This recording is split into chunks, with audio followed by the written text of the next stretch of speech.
پھر پیچھے ہٹنا پڑا. جب پیچھے ہٹنا پڑا 2021 میں پیچھے ہٹنا پڑا تو اس وقت پھر یہ جنرل فیض کے اوپر ایشو بنا.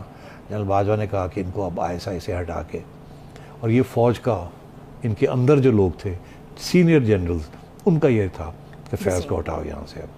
اور تو انہوں نے جا کے کہا کہ ان کو ہٹانا ہے, ان کو کور میں ڈالنا ہے ہم نے. اور عمران خان نے کہا نہیں, کیونکہ ان کو پتہ تھا کہ اگر جنرل فیض چلے گئے تو میرا کون ساتھ دے گا, میں تو اڑ جاؤں گا, میرے پاس تو بندے کوئی نہیں ہے, یہ نہیں ہے وہ نہیں ہے. تو وہاں سے پھر جو ہے نا اصلی ایشوز جو ہے نا اوپن ہو گئے کہ وہ کہہ رہے تھے کہ جی فیض کو چینج کریں, وہ کرنا نہیں چاہ رہے تھے, لڑائی جھگڑے شروع ہو گئے. ایونچولی ہوا تو وہی. اور میں آپ کو بتا دوں آخری سٹیج پہ کیا ہوا.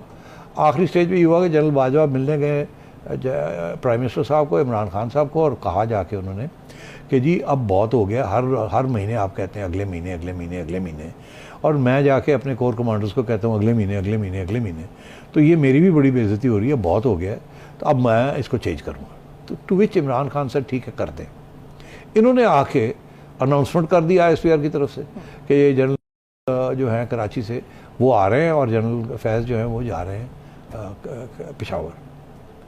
اور نوٹیفیکیشن نہیں ہوا فرام پرائم منسٹرز آفس, اور وہ ٹینشن ہو گئی کہ جی وہ ہم نے کر دیا آپ کے کہنے کے اوپر, اوکے گو ہیڈ. اور خان صاحب روک کے بیٹھ گئے. خان صاحب نے کہا میں نہیں کر رہا, یہ چینج ہز مائنڈ. اس کے اوپر اور ٹینشن ہوئی, اتنی ٹینشن ہوئی کہ آپ کو میں کیا بتاؤں. وہ پھر رکی نہیں وہ بات, اور اپوزیشن بیٹھی ہوئی تھی, دیکھ رہی تھی یہ سارا کچھ کیا ہو رہا ہے. اور میرا خیال ہے انہوں نے اب سوچا کہ یہ جو اب فیض کو ISI سے ہٹا دیا, اس کا مطلب ہے اب راستہ ہمارے لیے کھل گیا. اور انہوں نے پھر آپس میں بیٹھ کے یہ فیصلہ کیا کہ اگر یہ تھوڑے بہت نیوٹرل بھی ہو گئے ہیں اور دور ہو گئے ہیں یا ہونا چاہ رہے ہیں, اس کو ایکسپلائٹ کرنا چاہیے اور ووٹ آف نو کانفیڈنس کی تیاری کرنی. فائنلی جو ہے وہ نو کانفیڈنس, اور نو ووٹ آف نو کانفیڈنس کی تیاریاں نومبر میں جیسے ہی جنرل فیض پشاور گئے تو انہوں نے نومبر دسمبر میں وہ تیاریاں شروع کر دی. ان کو 4 مہینے لگے اس کو پورا کرنے. ٹھیک, اس پہ بھی عمران خان کو فوج کے اندر جو جن کی اپنی امنگیں تھیں, اپنی خواہشیں تھیں, اپنی ایمبیشنز تھیں کہ شاید یہ لگ جائیں, تو انہوں نے ایک مہم ان کے خلاف چلائی. ابھی بنے بھی نہیں تھے تو ان کے خلاف ایک مہم چلی, اور میڈیا کے اندر چھوٹی سی چلی, پھر اس کو روک دیا گیا, مگر وہ چلی ضرور ان کے خلاف تاکہ کسی طریقے کے ساتھ ان کے اوپر کوئی داغ لگ جائے. بعد میں جا کے پتہ یہ چلا کہ اس کے پیچھے کون تھا. وہ جو شخص اس کے پیچھے تھا اس کی اپنی امنگیں تھیں. وہ تھے DG ISI اس وقت کے رضوان اختر صاحب. کہنا یہ ہے کہ رضوان اختر صاحب اس وقت DG ISI تھے. ان کا یہ خیال تھا کہ اگر باجوہ بن گئے تو یہ چوتھے نمبر پہ ہیں, تو پھر ان کی باری نہیں آئے گی. اس سے پہلے جب ریٹائر ہوں گے تو اس سے پہلے وہ فارغ ہو جائیں گے, کیونکہ جو سینئر موسٹ ہیں وہ تو ویسے ریزائن کر جائیں گے, چلے جائیں گے. ان کی یہ خواہش تھی کہ جنرل اشفاق بنے, اور جب اگلے ان کے 3 سال کے اندر باجوہ کی بھی چھٹی ہو جائے گی, اور کی بھی ہو جائے گی, اور جنرل رضوان کی باری آنی شروع ہو جائے گی.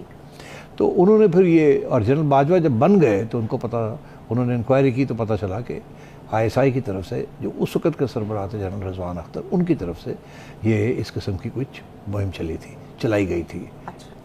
تو جیسے ہی پھر جنرل باجوہ آئے, جنرل باجوہ نے رضوان اختر کو ISI سے نکال کے نیشنل ڈیفنس یونیورسٹی بھیج دیا, اور بڑی جلدی وہاں سے ان کے اوپر کرپشن کے چارج لگا کے اور ان کو فوج سے باہر نکال دیا.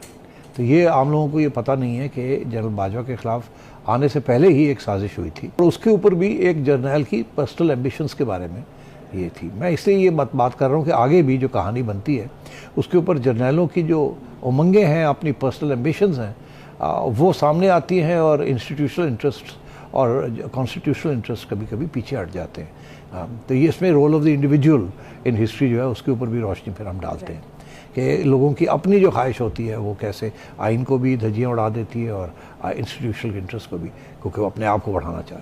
تو یہ پہلا کیس تھا, جنرل باجوہ نے ٹیسٹ کیا اس چیز کو. اس کے بعد کیا ہوا کہ جنرل باجوہ بن گئے, رضوان اختر کی چھٹی ہو گئی, کنسالیڈیٹ ہو گئے, جنرل اشفاق ندیم جو تھے وہ ریٹائر ہو گئے, اس کے بعد وفات پا